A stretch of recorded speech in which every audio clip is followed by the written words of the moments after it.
Hey everybody, it's your favorite gentleman, Marcus Norman of Gentleman Style Podcast Show. Welcome, welcome, welcome, welcome. I want to say thank you all for tuning in to the Gentleman Style Podcast Show. I have missed you. It has been a incredible year. And I want to start this off right. Thank you for all your prayers. Thank you for those that know why I've been missing. Later this week, I'm going to explain where I've been and what I've been up to. So I appreciate you guys tuning into the Gentleman Style Podcast Show. We have a dynamic guest speaker today. I wanted to start off, upon my return, I wanted to start off with a powerhouse woman that is truly phenomenal. And she's changing the way self-publishing is done. And she's here on the Gentleman Style Podcast Show to share her story. And I hope, my hope, she's definitely inspired me and become one of my favorite guests to have on the show. Stay with us, stay tuned, stay engaged. Here we go.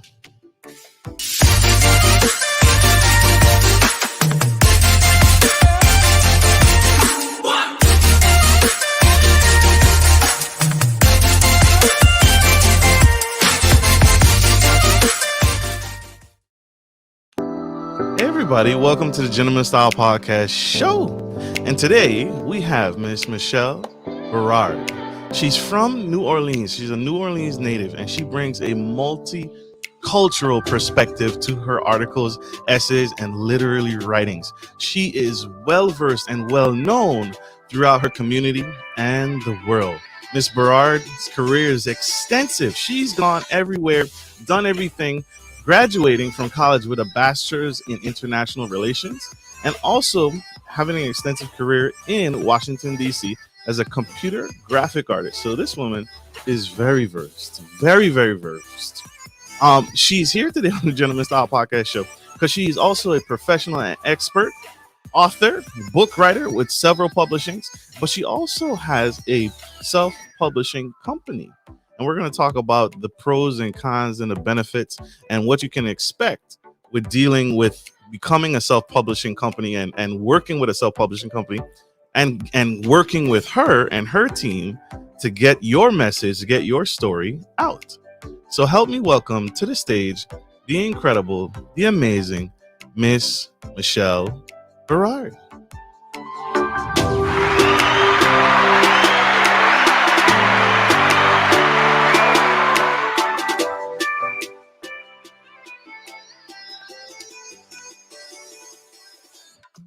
How are we doing, ma'am? How are you? Welcome to the show.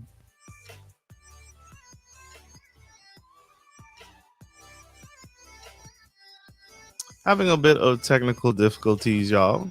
She'll be right back. So, again, I want to thank you guys. Let's try this again. Here she is. Miss Michele, how are you? I am good. Thank you so much. And I apologize for the technical issues. I'm traveling. And, you know, when you travel, things happen. Absolutely. Murphy's Law would have it, right? That's what happens. Exactly. But thank you for being here with us today. We appreciate you, Queen. You look fantastic. And I love the background. I love the classic style background that you have right there. It reminds me of home, reminds me of peace. Very relaxing. You know, where I am right now is kind of almost like a spiritual fortress. It's really peaceful. Just the energy's very mellow. You know, it's a great place to relax and kind of get your head together. I'm feeling very feng shui. It looks relaxing. The sun is bright. It's shining on you. You're glowing, Queen. You're glowing. You are glowing. Oh my gosh. Miss Michele, diving right in. Speaking about peace and speaking about calming atmosphere, you're from New Orleans, correct? Mm-hmm. And yes, being from New Orleans, every time I think about New Orleans, it's a beautiful, beautiful place. How did your family and you do during the 2016 floodings? That was a tragic event and one of the worst events that happened in our history. How did you and your family do during that time? So most of my family, including me, left in 2005 because of Katrina. So most of us had already left.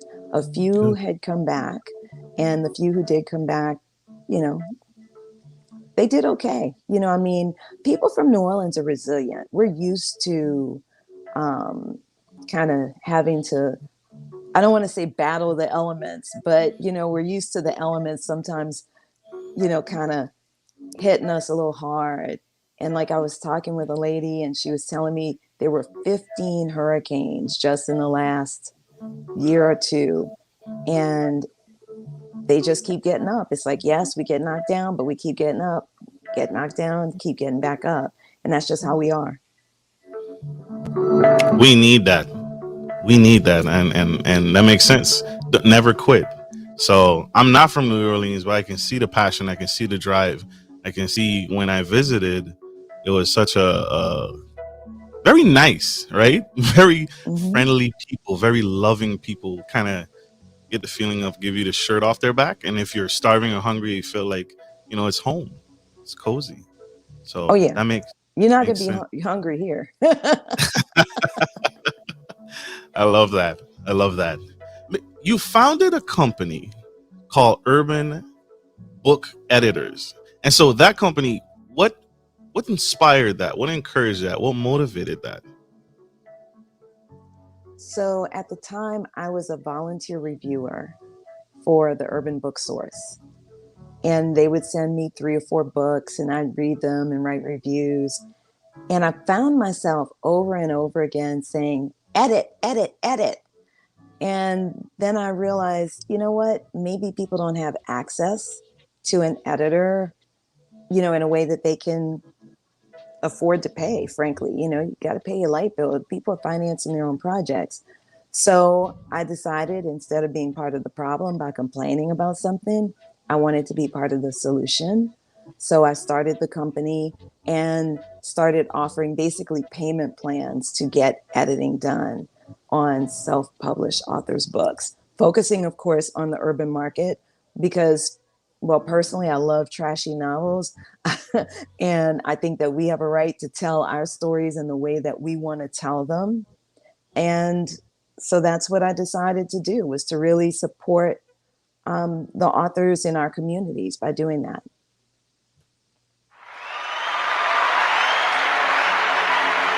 So I forgot to mention, y'all, she has a heart of gold. I forgot to tell you guys. I forgot to warn you guys. But the kindest heart and spirit you have ever seen, ever. When you founded the company, and that's important, what was the need that you saw? Because, right, we didn't start companies. There's a need in the community that you saw an opportunity to serve best. What was that need when it comes to starting that self-publishing company? Well, so Urban Book Editor really focuses on helping people to edit their books and just to tell the best story that they can tell.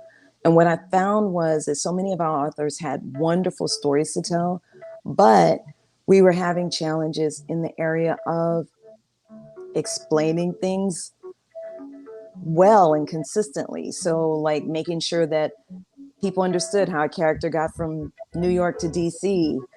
And it seems like a little thing, but when you're writing fiction in particular, you want to be able to suspend disbelief.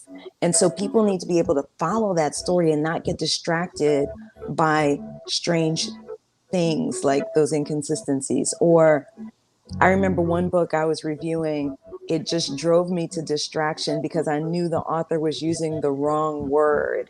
And that pulls people out of the story. And you don't want to pull people out of your story. And we have so many beautiful and difficult and tragic and celebratory and interesting and fun and funny stories to tell that I want us to be able to tell our stories in the best way we can. So that's the need that I saw, was to have someone help in that area.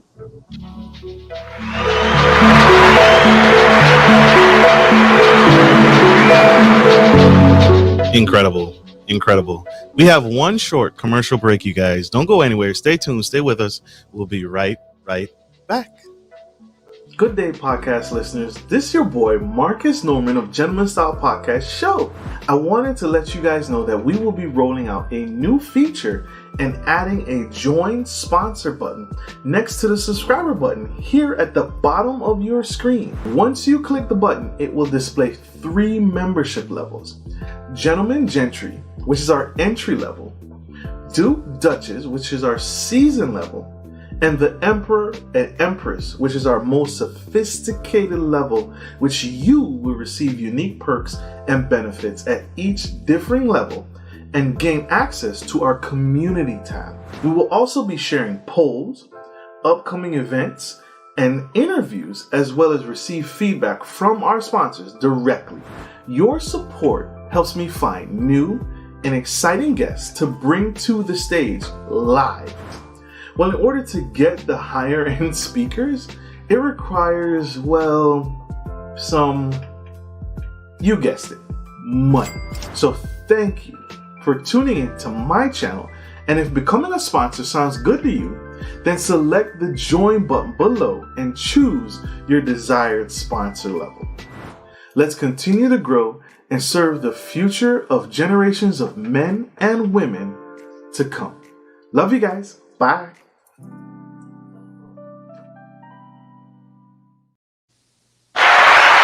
We are back on the Gentleman Style Podcast Show. We have the incredible, the amazing, super fragilistic, espialidocious Miss Michele Barard. And she just shared how she broke it down and what inspired her and what motivated her to start her self-publishing company. And it's to give back and to help others and to motivate others and to share her knowledge and her expertise that she has accumulated over her extensive career to help us write better and more beautiful books. And if you're in the business of writing books, please contact her. Do not do this by yourself. You can, but it's going to be wrong. So, and you're going to wish you had contacted her. So, Miss Michele, who is your ideal client? Who is your ideal customer? What customers should come to you? You mentioned raunchy books. Are those good clients? Someone who wants to write fiction or nonfiction? Who's your ideal customer? Well, you know, it's funny. I've worked with so many different types of clients. One of my most successful authors actually wrote a personal memoir.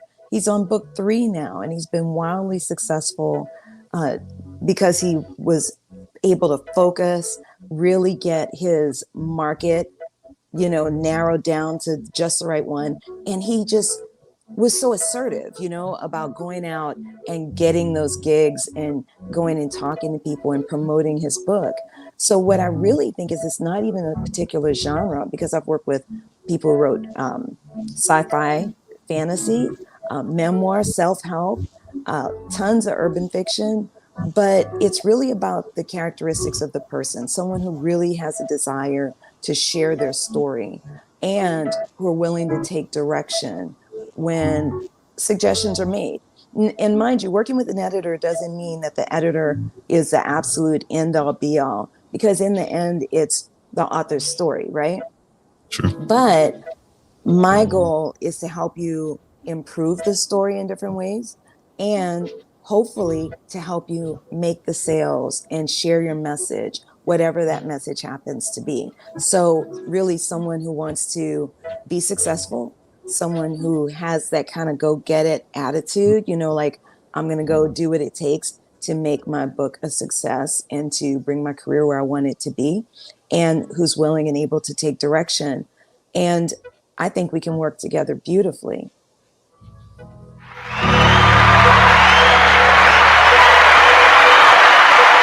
I love that. I love that. I will remember that when I get on topic and get ready and get my mind right.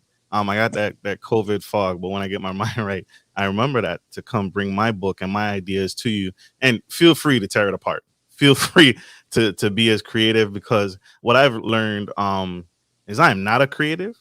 I'm a manager, so I manage things well. So I also receive management well. So feedback, right? We need guidance. We need mentors. I see you as a mentor in this book writing process, because I've never done it before. Even self-publishing, even though people, there are big corporations out there that will do soup to nuts from beginning to end for you. Having a guide along that journey, it's easy for me to come and say, here you go, take over the whole thing. I don't want anything to do, just show me the final cut. But the journey, writing a book is a personal thing, and you've written several books yourself. One of my favorites is Love and Other Monsters.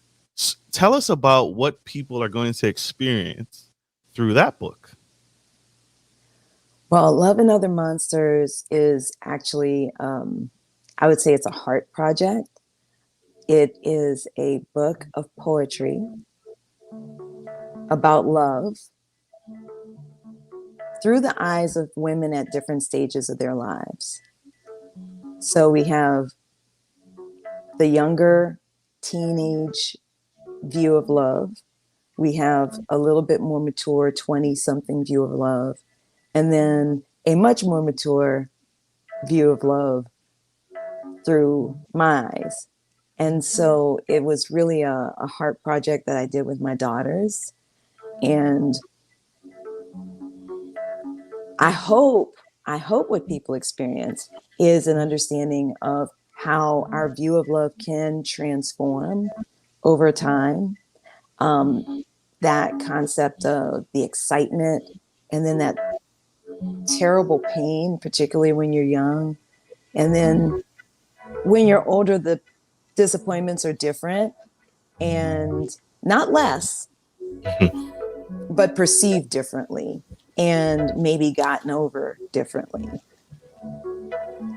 So hopefully in the end you can dance. That's really what my hope is that by the end people see that transformation. She got me, y'all. She got me teary-eyed, and you're tugging on my heartstrings here, because love to me is very powerful, and it's we've gone away from that mature love that you talked about, and getting back to the basics. I consider love a part of the foundation of any healthy relationship, whether it be business, personal, corporate. It doesn't matter. At the core of things, in order to do what you do, you have to love people, right, at its core. Oh, yeah. And if you don't, please don't write a book. please don't write a book. That is very, very necessary. Go ahead. It's funny that you mentioned that, because you were talking about in New Orleans, you felt love. And I was telling my daughter, New Orleans, growing up in New Orleans, I think New Orleans is a city that taught me to love, to have a very open heart in a lot of ways, which you leave yourself vulnerable, you can get hurt, but that's better, I think, than being closed off and not. Like, I love to smile at strangers on the street. That's the hardest part of this pandemic for me, has been the masks on the face, because I love to smile at people. When I was growing up in New Orleans, you used to nod and say good morning to everybody you saw on the street. Everybody. So you might say it 20 times if you were walking down the block, but that's what you did. And so I think that growing up in New Orleans is what allowed me to experience life. Makes sense. I told you guys, New Orleans is, if you ever want, it's that southern, even though it's not southern, it's more to the left, but it has that southern love, that southern appeal to it. And then you go to New York and nobody smiles and nobody waves, mask on or not. So yeah, if you ever, but to be fair, New Yorkers are nice people. yeah yeah, sure.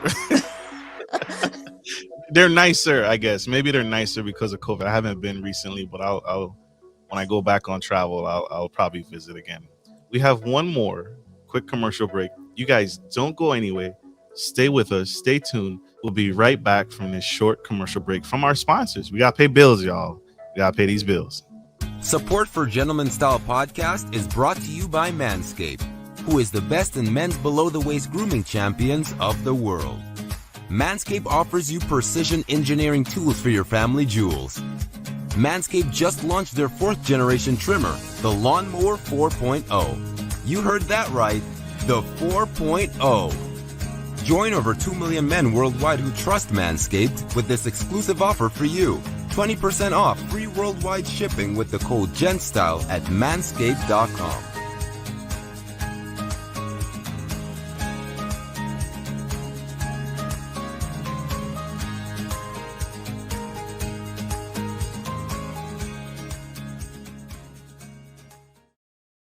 We are back, y'all. We have the incredible Miss Michelle, and she's the founder and CEO of Urban Book Editor. Irvin. I don't know who Irvin is. Forgive me. Urban Book Editor. And she just broke down the heart of her recent book, Love and Other Monsters. And that book is powerful, and she explains what readers can expect from that book. How can my audience get a hold of the book? How can we get a copy? A personal copy, maybe autographed by chance? No, I'm just kidding. But how can we get a copy of that book? So Love and Other Monsters can be found on Amazon.com. It can also be found on my Urban Book Editor website. So if anyone wanted to go to urbanbookeditor.com, click books, you can find it there. Love it. Love it. Love it. Love it. But I wanted to ask, is it difficult? The process of book writing, is that a difficult process? I'm sorry, I'm having a little trouble hearing. Forgive me. I'll speak up. Is it difficult to write a book or self-publishing a book? Is that difficult to do?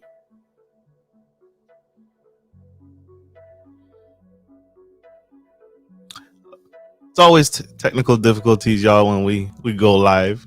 It can be expected. It can be expected. She is. Here she is. Welcome back. Sorry, I got kicked out.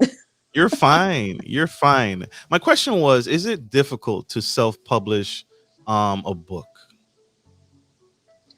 I don't think it's difficult. I think there are a lot of moving parts, and the challenge is learning all of the moving parts and keeping all the balls in the air. So one of the things that I like to do is help people through that process, because not everyone understands, like, for example, marketing actually needs to start before the book is done. One of the most important things to do is to start building up your audience and building up that anticipation so that you have people ready to buy your book when it is ready. So there are a lot of different steps that kind of overlap, in my opinion, that really should work together. And I think a lot of people don't really realize that initially. And that's why it's good to have someone to help walk you through that process. Makes sense. That makes sense. What are some costs that people should expect before they come to you? What paperwork, what costs or monies they should have together, and they should expect to spend when writing that first book? So probably the first thing you should think about, and really it depends on the person. Some people want to have someone to go through the book development process with them. Like they have an idea, but maybe haven't started, or they're just at the very beginning and they're starting to get lost in the process.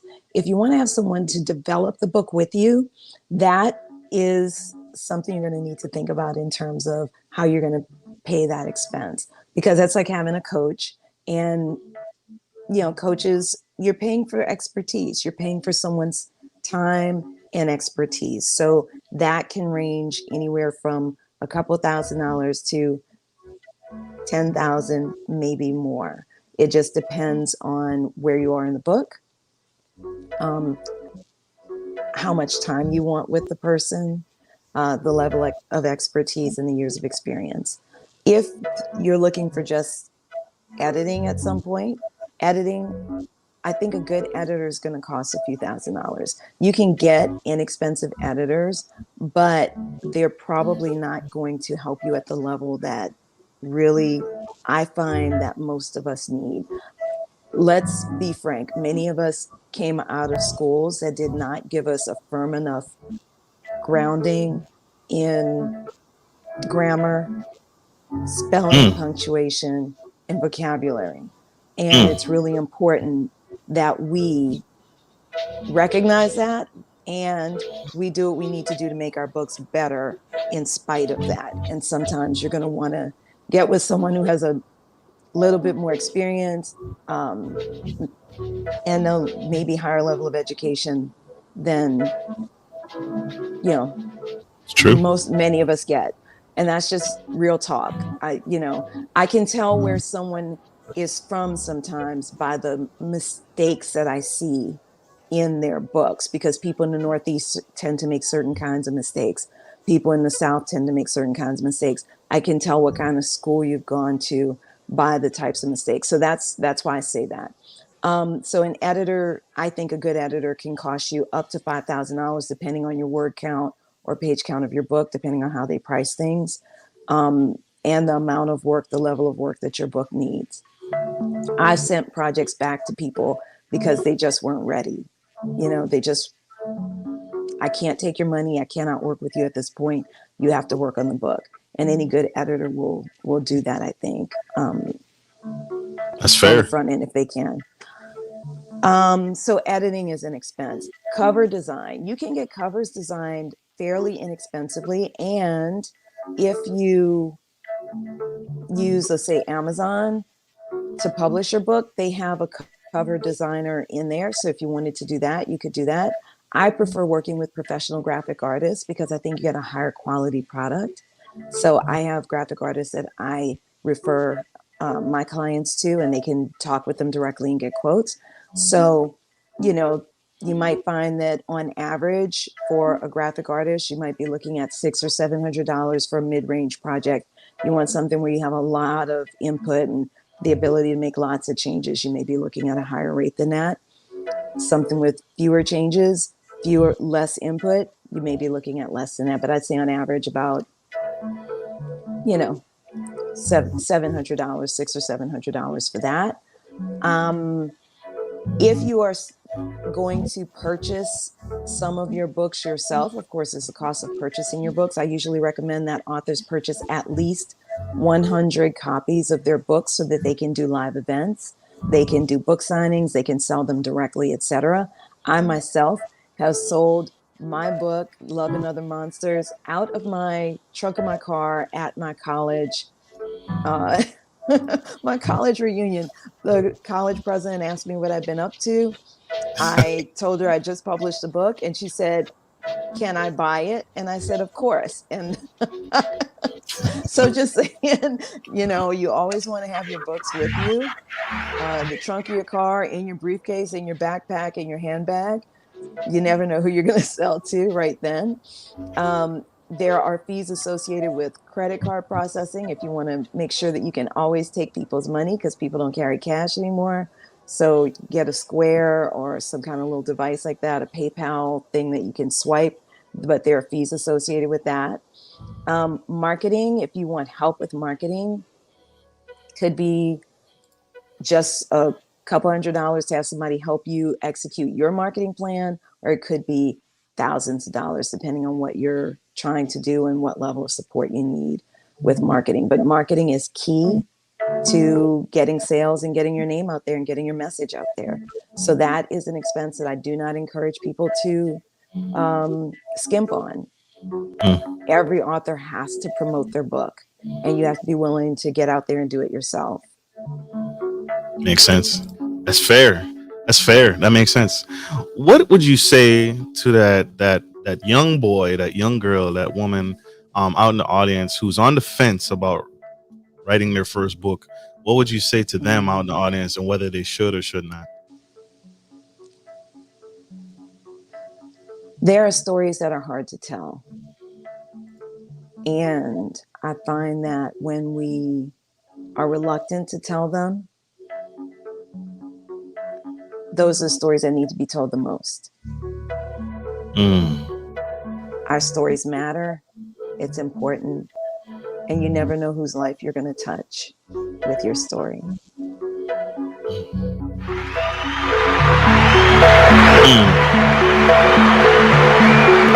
That was for me, y'all. That was for me. She was talking to me. I felt that. I felt that here in my spirit. So thank you for saying that. That was necessary. You are necessary. So thank you for saying that.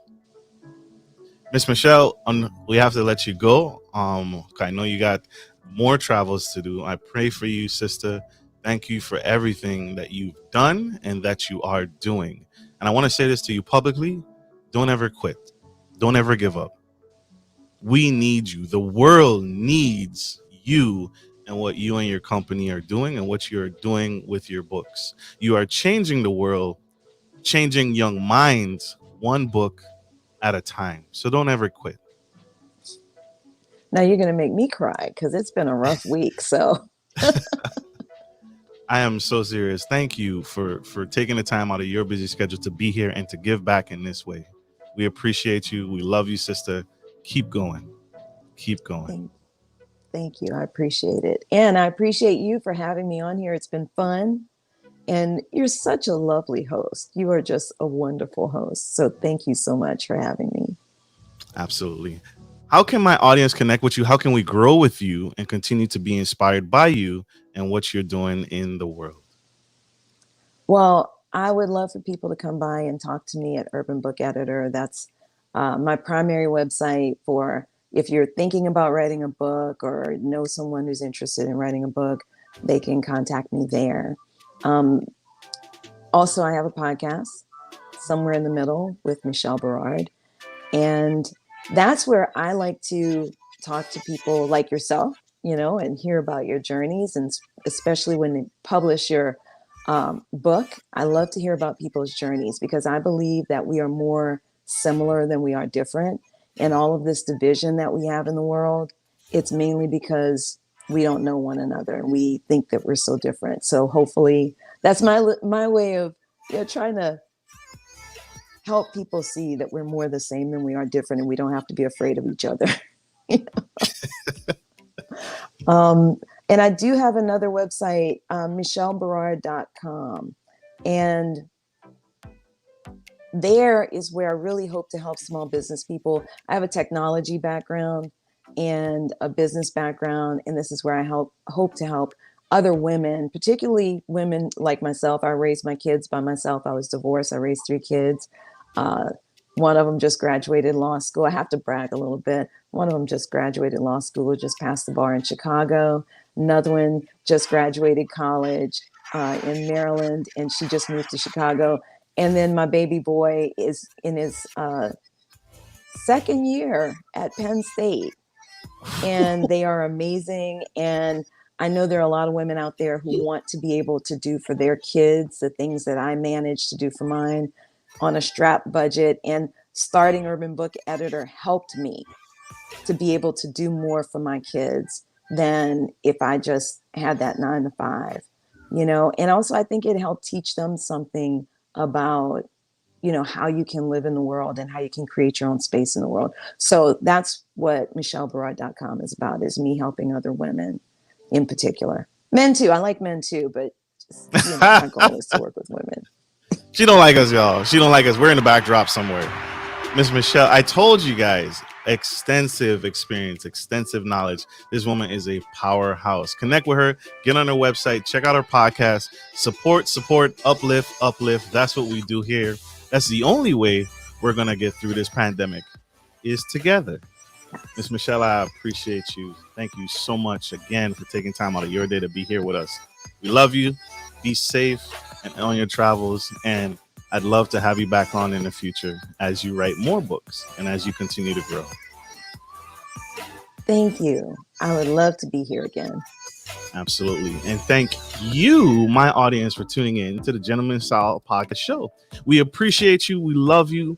Thank you for taking the time out of you guys' busy day to be here with us and support this queen killing the game, raising incredible kids. Shout out to the kids. Applause for the kids, y'all. Law school. That is no small thing. Powerhouse speaker. Great job, mom. Great love job, you guys. kids. They're better than me. They are you. We are a reflection of each other. They're a reflection of you. So great job to all of you, and keep going. Like I end every show, always, guys, take care of your families, take care of your homes, and always take care of business. This is Marcus Norman, the Gentleman Style Podcast, your favorite host of Gentleman Style Podcast Show, and the incredible, amazing Miss Michele Barard signing off. We love you guys. See you guys soon. Bye.